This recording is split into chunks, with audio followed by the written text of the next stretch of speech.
Assalamualaikum warahmatullahi wabarakatuh. Kembali lagi bersama Cikgu Hazim, alright, di dalam Matematik SPM 2020. Alright, jadi kita teruskan dalam pembelajaran kita bab 5. Kita teruskan dengan subtopik yang seterusnya ataupun perkara penting yang seterusnya bermaksud berbilang tepi. Apa maksud berbilang tepi di sini? Okey, berbilang tepi di sini dalam maksud pemahaman cikgu, berbilang tepi di sini bermaksud ada dua jalan dari satu kedai ke kedai yang lain, dari satu kedai ke satu kedai. Alright, jadi kalau sesiapa yang tidak faham berkenaan dengan term kedai, alright, boleh rujuk balik ke video yang sebelum ini. Satu video yang sebelum ini cikgu terangkan tentang jalan, bucu dan darjah. Okey, satu kedai ke satu kedai. Kena ingat dia ada dua jalan. Jom kita tengok daripada B ke F. Anggaplah kamu berada di kedai B. Kalau kamu nak pergi ke kedai F, ada dua jalan. Satu lalu jalan kanan, satu lalu jalan kiri. Ini dah dipanggil berbilang tepi. Cuba kita tengok contoh di sebelah kanan. Sama juga kalau kamu di E nak pergi ke C, boleh lalu jalan ni dan boleh lalu jalan ni. Alright. Dan untuk pemahaman yang ataupun perkataan yang kita boleh faham, anggaplah berbilang tepi ni adalah jalan double lane. Okey, jalan double lane. Ini untuk maksud berbilang tepi. Jom kita tengok seterusnya. Gelong. Apa maksud gelong di sini? Tadi kita ada jalan double lane. Of course, gelong di sini kita ada jalan roundabout. Okey, of course. Saya yakin adik-adik pernah nampak roundabout tu apa dan pernah nampak roundabout tu bergerak macam mana. Okey. Roundabout di sini, alright, dia merujuk kepada ada satu jalan. Contohnya, daripada A nak pergi ke A, dia tak boleh pergi mana, dia pergi ke A je. Daripada A, dia bergerak sini, dia jumpa balik A. Okey. So ada satu jalan sahaja. Tetapi untuk gelong di sini kena faham ada satu jalan.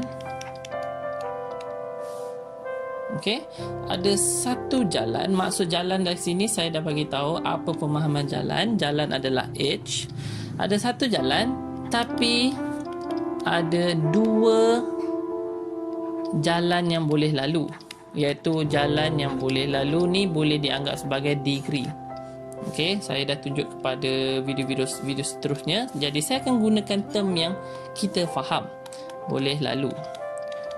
So saya tak ni dalam bracket, ini merujuk kepada degree. Okey, degree. Apa maksud dua jalan yang boleh lalu ni? Kena ingat kalau roundabout ada dua jalan yang boleh lalu, bermaksud pertama sekali kalau daripada ni dia lalu ikut arah jam. Okey, dia mula-mula sekali dia ikut arah jam. Ini jalan yang pertama yang dia boleh lalu.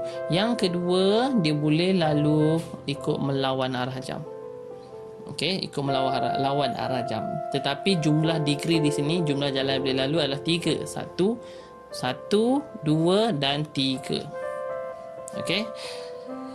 Jadi kalau nak faham lebih lanjut, jom kita tengok kepada contoh gambar rajah yang bila ada perkara yang macam ni, ada berbilang tepi dan ada gelong. Okey. So, pertama sekali kena faham dengan bilangan kedai. Soalan katanya dengan kedai. So, listkan semua kedai yang kita ada. Kita ada kedai A, B, C, D dan E. Alright. Ini kedai untuk bilangan kedai yang kita ada. Dan bilangan dia, berapa N di sini merujuk kepada number. Bilangan ni kita ada 5 kedai. Seterusnya kita bergerak kepada pemahaman H ataupun jalan. H, dia suruh senaraikan apa jalan yang kita ada. Pertama sekali kita mula dengan A. A pergi ke sini, dia ada jalan AB. AB. Seterusnya boleh ada jalan BC. BC. Seterusnya, anda nampak roundabout di sini, ingat dia ada satu jalan saja. C pergi ke C saja. Tetapi jalan yang boleh lalu ada dua. Satu roundabout, satu clockwise, satu lagi counter clockwise. Tapi kita bincang tentang jalan dulu. So, kita ada C pergi ke C. Okay, C pergi ke C. And then kita ada C pergi ke D. C pergi ke D. Dan C pergi ke D ada dua jalan. Satu atas, satu bawah. Satu kiri, satu kanan. So, kita tulis lagi satu C, D. Alright. Kemudian D ni pula. D pergi ke E dan D pergi ke E. Ada dua jalan. D, E. D, E. Dan seterusnya E. Ingat, E pergi ke E. Ada roundabout. Okay, E pergi ke E.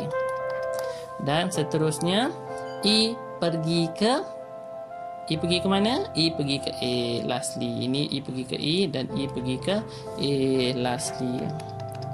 Alright, ini satu-satu. Saya nasihatkan kalau nak cari atau listkan satu-satu, ikut pergerakan arah jam. Tengok saya buat daripada A pergi ke B, pergi ke C, pergi ke D dan pergi ke E dan patah balik ke A.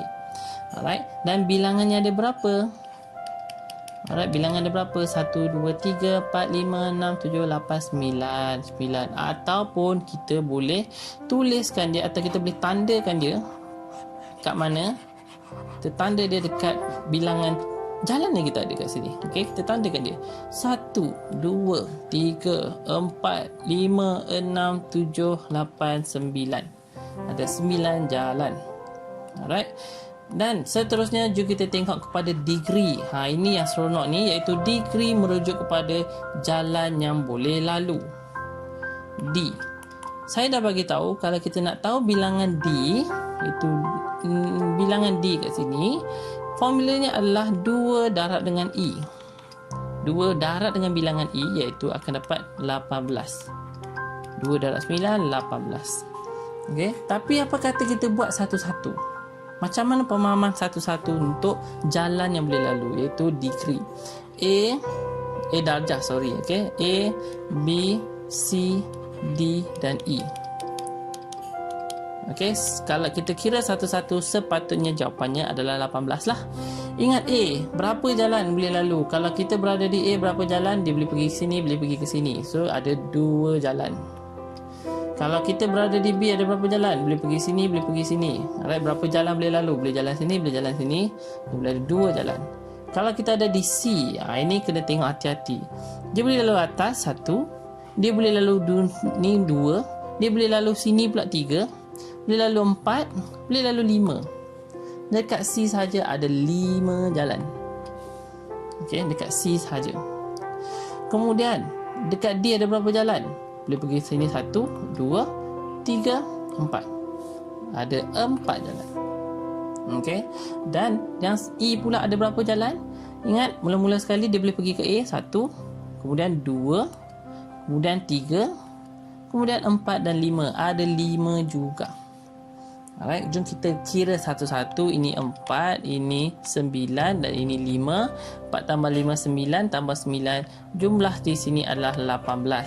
Sama dengan bilangan yang kita dapat menggunakan formula.